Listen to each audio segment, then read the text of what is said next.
नमस्कार आदाब, आप देख रहे हैं न्यूज़ लाइन 24। रानीगंज के वार्ड नंबर 88 में एक तालाब सफाई की जा रही थी, लेकिन सफाई के बहाने वहां पे जो नाले हैं उसे बंद किया जा रहा था।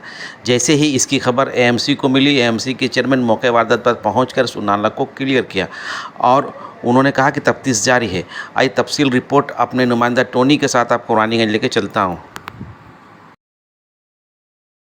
सरकारी हॉस्पिटल के नियरेस्ट में देखा जा रहा था एक तालाब जो देखा रहा था कि तालाब का जो है साफ सफाई करने के लिए वहां पर कुछ लोग पहुंचे थे, लेकिन वहां पर जो हाई ड्रेन जो है उस ड्रेन में देखा गया कि माटी जो है पूरा फैल उसको जो है ड्रेन को भर दिया, जिससे ड्रेन पूरा जाम हो गया। लेकिन वहाँ जो मालिक है, जो जमीन का मालिक, वो बोल रहे हैं कि हम जो है तालाब का सफाई करेंगे, लेकिन जो वहाँ पर जो माटी का पूरा पहाड़ था वो तालाब की तरफ में जो है पूरा फिलिंग किया हुआ एक साइड में नजर आ रहा। क्या कहना चाहेंगे? हम लोग को जब पता चला कि वहाँ तालाब साफ करा रहा, तो सिंध लोग का तालाब है, फैमिली हेल्थ सेंटर का बगल में है तालाब, और वहाँ पे ब्रिटिश अमल का टाइम से म्यूनसिपल का ड्रेन का पानी जा रही है। वो पानी उधर से निकलती है, खैरबान होते हुए, हुसैन नगर होते हुए राजाबंद तालाब में वो ड्रेन का पानी गिरती है। जब मुझे पता चला कि इस तरह का वो तालाब साफ कराने के बहाने ड्रेन को बंद किया जा रहा है, तो हमारे म्यूनसिपल से स्टाफ को भेजे, जाके रुकवाया और ड्रेन पहले जिस कंडीशन में था, पानी जा रहा था नाली का, उसी तरह उसको साफ करने के लिए बोला गया और साफ कराया गया। खड़ा होकर हमारा इंजीनियर लोग ड्रेन को साफ कराया। और पांडेश्वर से ये खबर है कि आईसीडीएस के जो वर्कर हैं, जो खाना बनाते हैं, उनको महीना में पेमेंट नहीं होने की वजह कर उन लोगों को काफ़ी दिक्कत का सामना करना पड़ रहा है, जिसके वो लोग बराबर एहतजाज जता रहे हैं, लेकिन उनके मामलात को हल होता आज तक दिखाई नहीं दे रहा, जिसकी वजह कर वहाँ से उनसे जुड़े जितने भी लोग हैं उनमें काफ़ी आक्रोश दिखी जा रही है। इसी डिमांड को लेकर आज पांडेश्वर में एक मीटिंग निकाली गई, जिसमें तमाम मुकामी लोग वहाँ पे शिरकत की। आइए तफसील रिपोर्ट के लिए आपको पांडेश्वर लेके चलता हूँ। উদ্দেশ্য আমাদের গত 16ই মে পাণ্ডবেশ্বরের যে আইসিডিএস প্রজেক্ট, সেই প্রজেক্টে বিশাল পরিমাণ দুর্নীতি হয়, কর্মচারীরা ঠিকমতো মাইনে পান না। তার প্রতিবাদেই সংগ্রামী যৌথ মঞ্চের পক্ষ থেকে একটা স্মারকলিপি দিতে এসেছিলাম। আমরা শান্তিপূর্ণভাবেই কয়েকজন মিলে স্মারকলিপি দিতে এসেছিলাম।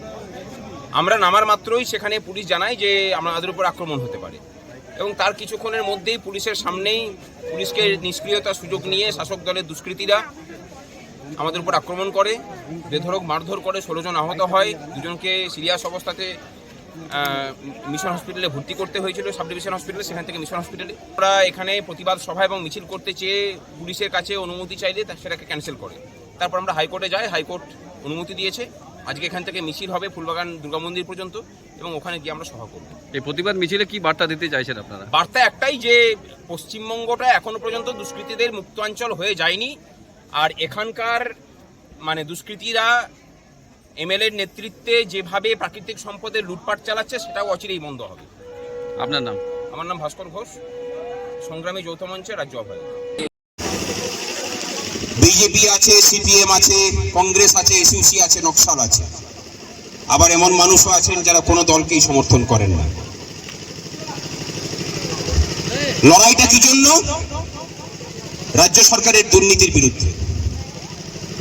তা রাজ্য সরকারের দুর্নীতির প্রতিবাদ করতে পাণ্ডবেশ্বরে কেন? লোকে সন্দেশখালীর দুর্নীতি দেখতে পায়, তার থেকে অনেক বড় বহরে দুর্নীতি পাণ্ডবেশ্বরে চলে। ঠাকুর ঘরে কেড়ে আমি তো কলা খাই না। এসেছিলাম আইসিডিএস সেন্টারের কর্মচারীদের নিয়মিত বেতন যাতে দেওয়া হয়, তারা মাসের রান্না করার টাকাটা যাতে মাসে মাসে পান, সেই দাবি নিয়ে। প্রতিদানে কি পেয়েছি? তৃণমূলের দুষ্কৃতীদের হাতে মাথা ফাটানো। সেদিন দাঁড়িয়ে রক্তাক্ত অবস্থায় চ্যালেঞ্জ করে গিয়েছিলাম যে এখানে এসেই মিছিলটা করে যাব। এর আগে আমাদের অবস্থান মঞ্চ চলছে বিগত 14 মাস ধরে শহীদ মিনারের পাদদেশে। আমাদেরকে তুলে দিতে হবে।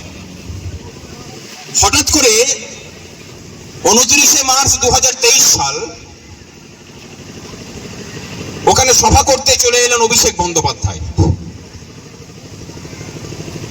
উনি বলে বেরিয়েছিলেন যে আজকে এই সংগ্রামী যৌথ মঞ্চকে এখান থেকে মেরে তুলিয়ে দেব। পারেন তো নি 30 তারিখে উনি যা লোক জমায়েত করে সভা করেছিলেন তার থেকে বেশি লোক নিয়ে আমরা সভা করেছিলাম শহীদ মিনারে। আর তারপরে 6ই মে এই 12 বছরে এই হরিশ মুখার্জি স্ট্রিট দিয়ে কেউ মিছিল করতে পারেনি, সংগ্রামী যৌথ মঞ্চ করে এসেছিল।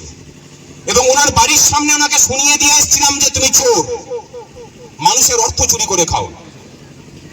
পাণ্ডবেশ্বরের যেসব দুষ্কৃতীরা সেদিন হামলা করতে গিয়েছিলেন তারা কতটা খবর নিয়ে গিয়েছিলেন আমাদের জানা নেই। আপনারা হয়তো ভেবেছিলেন যে এটা আরএসএস অথবা বিজেপি অথবা সিপিএম এর কোনো সংগঠন। এটা বলে যায় আপনারা থাকবেন কিনা তার ঠিক নেই। যে সরকার যখন আসুক সেই সরকারের দুর্নীতির বিরুদ্ধে লড়াইয়ে সংগ্রামী যৌথ মঞ্চকে পাবেন। কালকের দিনে 4 তারিখের পরে আপনাদের প্রোটেকশনের জন্য দেখেন আবার সংগ্রামী যৌথ মঞ্চের কাছে আস্তানা নিতে না হয়, তবে চিন্তা নেই, আপনাদেরকেও আস্তানা দেব। আমরা মানুষকে ফেরাই না। আমরা সবার কাজটা শুরু করব।